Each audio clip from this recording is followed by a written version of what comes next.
आज हम कर रहे हैं संस्कृत का पहला चैप्टर सुभाषितानी। सुभाषितानी शब्द सु जमा भाषित इन दो शब्दों के मेल से बना है। सु का अर्थ है सुंदर मधुर तथा भाषित का अर्थ है वचन। इस तरह सुभाषितानी का अर्थ है सुंदर वचन। तो अब हम स्टार्ट करते हैं श्लोकों की हिंदी। तो सबसे पहले मैं स्टार्ट करती हूँ फर्स्ट श्लोक। गुणा गुणगेषु गुणा भवन्ति ते निर्गुणं प्राप्य भवन्ति दोषाः सुस्वादुतोया प्रभवन्ति नद्ये समुद्रम आसाद्य भवन्ते अपेया। गुणा गुण गुणगेषु गुणियों में ही, गुणियों मीन्स गुणवान मनुष्यों में ही, गुणा भवन्ति गुण होते हैं, गुण रहते हैं, मतलब गुणी मनुष्यों को पाकर ही गुण रहते हैं। ते वे निर्गुणम निर्गुण मनुष्य को प्राप्त करके भवन्ति दोषाः दोष बन जाते हैं। वे गुण ही अगर किसी गुणहीन मनुष्य के पास चले जाते हैं तो वो गुण ही दोष बन जाते हैं। सुस्वादुतोया मीन्स स्वादिष्ट जल वाली। प्रभवंती नद्य, प्रभवंती मीन्स बहती हैं, निकलती हैं। नद्य मीन्स नदियाँ, नदियाँ स्वादिष्ट जल वाली होकर निकलती हैं। नदियाँ मीन्स कहाँ से निकलती हैं? नदियाँ पर्वतों से। तो नदियाँ पर्वतों से कैसे निकलती हैं? स्वादिष्ट जल वाली होकर निकलती हैं।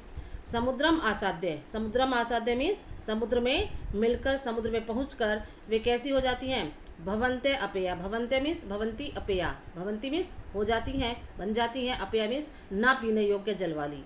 समुद्र में मिलकर वे नदियाँ ही कैसी हो जाती हैं? ना पीने योग्य जल वाली बन जाती हैं। भावार्थ क्या है इनका? कि सत्संगति का जीवन में बड़ा महत्व। अगर जैसी संगति होगी वैसा ही व्यक्ति पर असर पड़ता है। उत्तम वस्तु रखने के लिए कैसा पात्र चाहिए? पात्र भी साफ सुथरा होना चाहिए।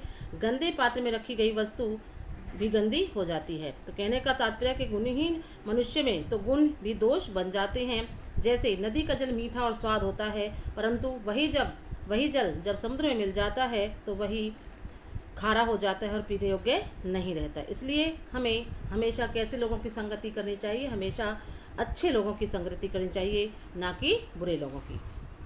नेक्स्ट है साहित्य संगीत कला विहीने साक्षात पशु पुच्छ विषानहीने तृणम न खादन्नपि जीवमाने तद भागधेयम परम पशुनाम। साहित्य संगीत कला विहीने, साहित्य संगीत और कला से विहीन मीन्स रहित मनुष्य। साहित्य संगीत और कला से रहित मनुष्य कैसा होता है? साक्षात पशु, साक्षात पशु ही है। कैसा पशु है? पुच्छ विषानहीन है, पूंछ और सींगों से रहित। विषान में सींगों से रहित, पूंछ और सींग से रहित साक्षात पशु ही है। किससे रहित? साहित्य संगीत और कला से रहित मनुष्य साक्षात पशु है। कैसा पशु है? जिसके ना पूंछ है ना सींग है। तृणम न खादन्नपि, तृण में तिनका घास फूस, न खादन्नपि न खाता हुआ भी जीव माने जिंदा रहता है। वह कैसा है? कि वह घास न खाता हुआ भी जिंदा रहता है। तद भागधेयम परम पशुनाम, तद भागधेयम यह सौभाग्य है। किसका? परम सौभाग्य है पशुनाम, पशुओं का। कि यह पशुओं का परम सौभाग्य। कैसे है पशुओं का परम सौभाग्य? है कि यदि मनुष्य ही घास फूस खाने लगेगा तो तो जो जानवर हैं, हमारे जो पशु हैं, वो तो भूखे ही रह जाएंगे। तो कहने का तात्पर्य क्या है? कि साहित्य संगीत और कला का जीवन में महत्व बताया गया है कि मनुष्य की पहचान किसी विशेष गुण विशेष कला से होती है। विद्याहीन मनुष्य आकृति में ही मनुष्य लगता है, अन्यथा उसे तो बिना पूंछ और सींग वाला पशु ही समझना चाहिए। आदमी की शक्ल वाला वह पशु बढ़िया भोजन करता है, घास नहीं खाता। इसका यह घास ना खाना भी पशुओं के लिए कल्याणकारी है, क्योंकि यदि वह घास खाने लगेगा तो बेचारे जो पशु हैं वह तो भूखे ही रह जाएंगे। नेक्स्ट है लुब्धस्य नश्यति यस्य पिशुनस्य मैत्री नष्ट क्रियस्य कुल अर्थ परस्य धर्म है। विद्याफलं व्यसनिनः कृपणस्य सौख्यम राज्यम प्रमथ सचिवस्य नराधिपस्य। लुब्धस्य मीन्स लोभी की, नश्यति नष्ट हो जाती है, यश द लोभी मनुष्य का क्या नष्ट हो जाता है? यश नष्ट हो जाता है। पिशुनस्य मैत्री, और पिशुनस्य मीन्स चुगलखोर की, मैत्री मीन्स मित्रता, चुगलखोर की मित्रता खत्म हो जाती है, नष्ट हो जाती है। नष्ट क्रियस्य कुल अर्थ परस्य धर्म, कुल की परंपराओं का, कुल अर्थ परस्य, कुल की परंपराओं का निर्वाह न करने वाले का क्या नष्ट हो जाता है? कुल की परंपराओं का निर्वाह न करने वाले का मन कुल ही नष्ट हो जाता है। अर्थ परस्य, धन के लोभी का धर्म नष्ट हो जाता है और धन के लोभी का धर्म नष्ट हो जाता है। विद्या फलम व्यसनिनय, व्यसनिनय मीन्स बुरी लत वालों की विद्या फलम, विद्या नष्ट हो जाती है।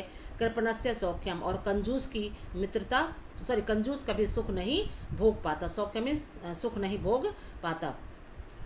राज्यस्य प्रमथ सचिवस्य, राज्यम, और राज्य मीन्स राज्य के, प्रमथ सचिवस्य, प्रमथ मीन्स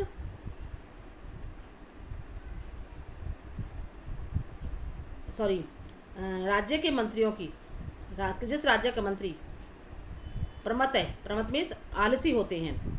सचिव से सचिव, जिस राजा का मंत्री आलसी हो उसका नराधिपस्य, जिस राजा का मंत्री आलसी हो उसका राज्य ही नष्ट हो जाता है। कहने का तात्पर्य क्या है कि यश चाहने वाले को लोभ नहीं करना चाहिए। कुल चुगलखोरी मित्रता के लिए हानिकारक होती है। कुल को बचाने के लिए कुल की परंपराओं का निर्वाह करना चाहिए। धन का लोभी जो परोपकार आदि धर्म के कार्य नहीं कर सकता। पढ़ाई लिखाई तभी सफल होती है यदि जीवन में किसी तरह की कोई बुरी लत ना हो।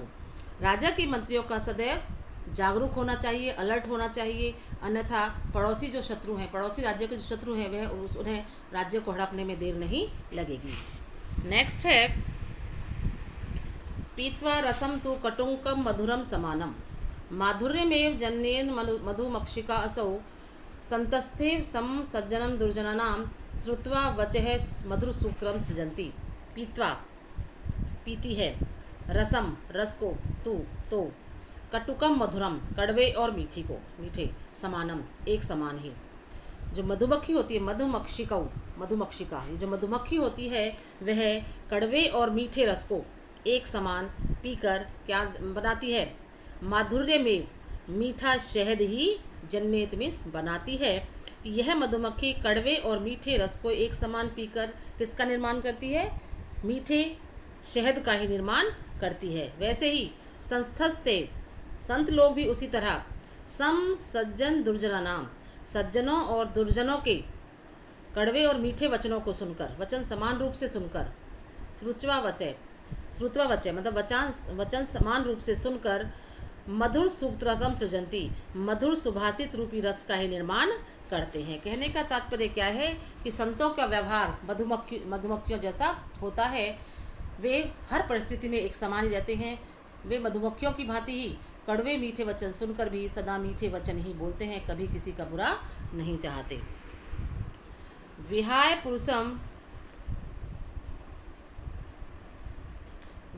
पुरुषम यो ही देवमाव अवलंबते प्रासाद सिंहवते तस्य मूर्धने तिष्ठन्ति वायसः।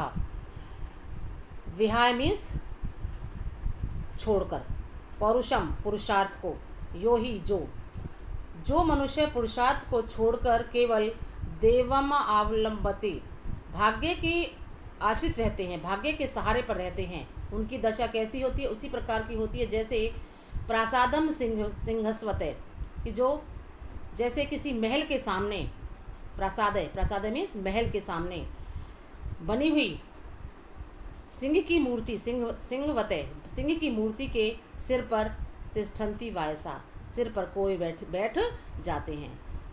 जो मनुष्य, दोबारा से देखो, जो मनुष्य पुरुषार्थ को छोड़कर केवल भाग्य के आश्रित रहते हैं, भाग्य के सहारे पर रहते हैं, उनकी दशा कैसी होती है? उसी प्रकार की होती है जैसे किसी महल के सामने बनी हुई सिंह की मूर्ति के सिर पर कोई बैठ जाते हैं। कहने का तात्पर्य क्या है? कहने के भावार्थ क्या है कि जो मनुष्य पुरुषार्थ नहीं करते, परिश्रम से जी चुराते हैं, केवल भाग्य का सहारे पर रहते हैं, ऐसे लोग अपनी शक्ति को नहीं पहचान पाते और कम सामर्थ्य वाले लोग उसका लाभ उठाते हैं, जैसे शेर के सिर पर मानो कौवा बैठ गया हो। पुष्प पत्र फल फलच्छाया मूल वल्कला दारुभी धन्या महिरुहा येषां विमुखा यान्ति नार्थिन। पुष्प पत्र फल छाया जड़ छाल, वल्कल मीन्स छाल, दारुभी मीन्स लकड़ी से युक्त धन्य हैं। पुष्प पात्र, फल, छाया, जड़, छाल तथा लकड़ी से युक्त वृक्ष धन्य है। कैसे धन्य है कि धन्या महिरुहा, धन्य है, महिरुहा मीन्स वृक्ष, वे ऐसे वृक्ष धन्य हैं जिन पर क्या है, फूल हैं, पत्ते हैं, फल हैं, छाया है, जड़ है, छाल है तथा लकड़ी से जो युक्त वृक्ष हैं वे धन्य हैं।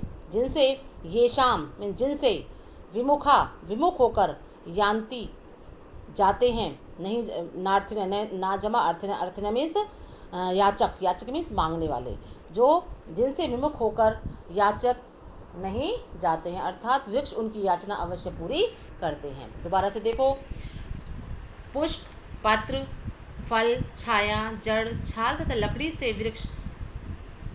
युक्त वृक्ष धन्य होते हैं। क्यों? क्योंकि याचक जिनसे मुंह मोड़कर नहीं जाते, अर्थात वृक्ष उनकी याचना अवश्य पूरी करते हैं। नेक्स्ट देखो, कहने का भावार्थ देखो। पहले इसका भावार्थ क्या है कि इस संसार में वृक्ष से बढ़कर धन्य कोई नहीं है, क्योंकि जो भी याचक वृक्ष के समीप आता है, वृक्ष से फल, फूल, पत्ते औषधि के रूप में, जड़ या छाल, धूप से बचाने के लिए छाया और अपनी मूल्यवान लकड़ी से उसका उपकार अवश्य करते हैं। अतः हमें वृक्षारोपण अवश्य करना चाहिए। वृक्षों की रक्षा करना हमारे जीवन का एक लक्ष्य होना चाहिए। नेक्स्ट, चिंतनीया ही विपदाम आदावेव प्रतिक्रिया न कूपकर्णम युक्तम प्रदीप्ते वहिना ग्रहे। चिंतनीया मीन्स विचार करना चाहिए, विपदाम विपत्तियों का, आदावेव आरंभ में ही, प्रतिक्रिया में बदला या समाधान। आरंभ में ही विपत्ति के प्रतिकार करने के लिए, विपत्ति को दूर करने के बारे में सोच लेना, विचार कर लेना चाहिए। जैसे ही हमें पता चले कि विपत्ति आने वाली है तो हमें उसे दूर करने का उपाय सोच लेना चाहिए। क्यों? क्योंकि ना कूपखननम मीन्स कुआं खोदना, युक्तम सही है, प्रदीप्ते आग लगने पर, प्रदीप्ते मीन्स जल जाने पर, वहिन्ना आग से, ग्रहे घर में, कि क्योंकि घर में आग लग जाने पर पानी के लिए कुआं खोदना उचित नहीं होता। दोबारा देखो, आरंभ में ही विपत्ति को दूर करने के बारे में विचार कर लेना चाहिए, क्योंकि घर में आग लग जाने पर पानी के लिए कुआं खोदना उचित नहीं होता। कहने का भाव यह है कि विपत्ति आने से पहले ही उसका समाधान सोच लेना चाहिए। इसी में हमारी बुद्धिमानी है। जो लोग ऐसा नहीं करते, मानो वे घर में आग लग जाने पर पानी के लिए कुआं खोदने का विचार करते हैं, जो मूर्खता का प्रतीक है। ये लेसन अब यहाँ पर पूरा हो चुका है। तो सभी मैं कहती हूँ कि ये जो कार्य है जो तुम्हारे व्हाट्सएप पर भेज दिया गया है, इसे अपनी कॉपी पर कर लेना। बाकी नेक्स्ट जो मीटिंग होगी मैं उसमें इसको कराऊँगी।